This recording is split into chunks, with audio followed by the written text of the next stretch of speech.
let's talk about the different channels or tiers in the Windows Insider program.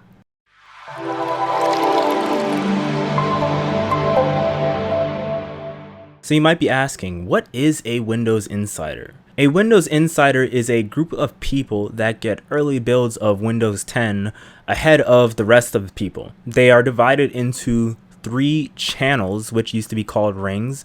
We have here the release preview channel, we have the dev channel, and we have the beta channel. The dev channel is basically the channel that will get updates the most often. You'll get the most experimental updates.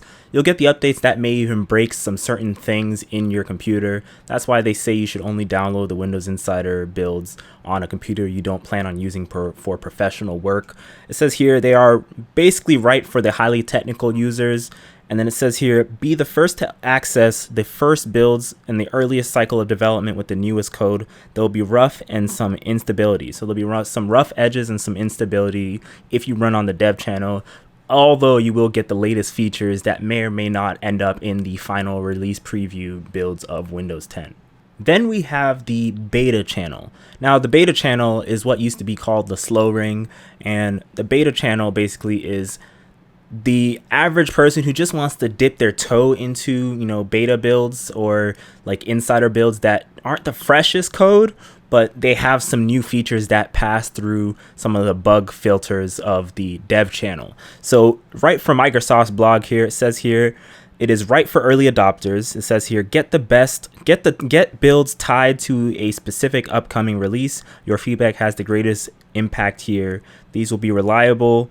And they put it in like bold. These will be reliable with updates validated by Microsoft. So basically the main difference between the beta and the dev channel is that the dev channel, it seems like all the features will not be coming. All the features may or may not make it all the way to the beta channel, and definitely may not make it all the way to the release preview channel, but a good portion of them will.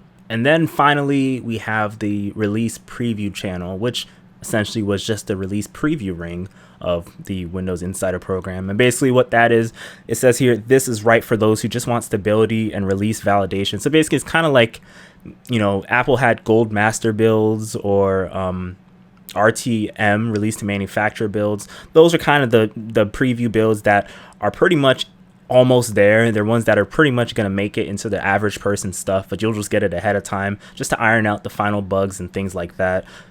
Here they say on Microsoft's blog as well for that, it says right for those who want stability and release validation. Have access to the upcoming release of Windows 10 prior to it being released to the world. With advanced quality updates and certain key features, these builds are supported. So that used to be the release preview ring. The difference between all 3 of them here, on the dev channel, we used to have fast and skip ahead rings. And then we had also for the beta channel, we had the slow ring. And for the release preview build, we just had the release preview ring of Windows 10 in the past. Then they changed it to channels. You might be wondering, when do you get updates if you're in each one of these channels? Now, as far as my observation of being part of the Windows Insider program for quite a long time, you will be getting updates. It seems like I get updates under the dev channel. I get updates roughly kind of weekly. It can be every 2 weeks. It happens pretty rapidly. You'll get updates. Sometimes I'll just wake up if I leave my computer on and I'll get updates.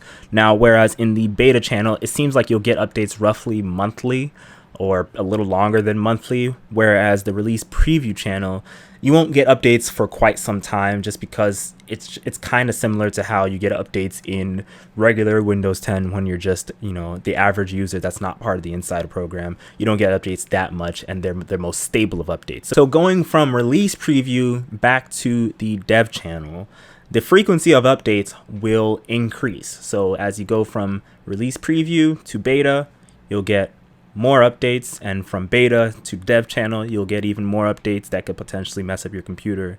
And again, that's why the Insider program is not for everybody. But if you like to be on the cutting edge and you know what you're doing when a computer messes up, you can choose to get the Insider program and send feedback, obviously, because that's what it's for. Now, your final question might be, what if I want to opt out of the Insider program? Now, to answer 2 questions, how to opt in and how to opt out. To opt in, all you have to do is go to your computer and you'll go to your settings, and then you'll just search for on the search box Windows Insider, and then it'll tell you all the instructions to sign up for the Insider program. And then to opt out, it'll be the same steps pretty much. It'll tell you how to opt out of it. It's pretty much the same thing on both sides of it. It was a lot more difficult in the past before they implemented that interface into the settings app of Windows 10. And now your final question, most likely you're thinking is, what if I want to go from release preview to dev channel, or I want to go from beta to release preview and so on like that? Well, you can easily do that. You just, again, go to your Windows Insider settings on your computer itself, and then you just click on whatever channel you want to do, and it'll let you switch between each channel. Not all channels will always be available, knowing how it's Microsoft, but you'll always be able to switch whenever you want. And that's it for today's video. Hope you guys enjoyed this video. It was kind of more structured than before, just mainly because it's a quick run through of what the Insider program is and what you can expect from it. It's kind of nice to see new features if you're like me and you just like to be on the cutting edge. iOS 14 beta and Windows 10 dev channel stuff. It's kind of cool to be on that. So let me know what you guys think in the comment section below, and if you have any other recommendations, definitely let me know in the comment section below. And also definitely please subscribe. We're hitting the high numbers now. We're getting into 130s now. As of yesterday, I hit 130. Let's try to get to 150 by August, or by the end of August. My name is Kwaku, and I hope you guys had a great day.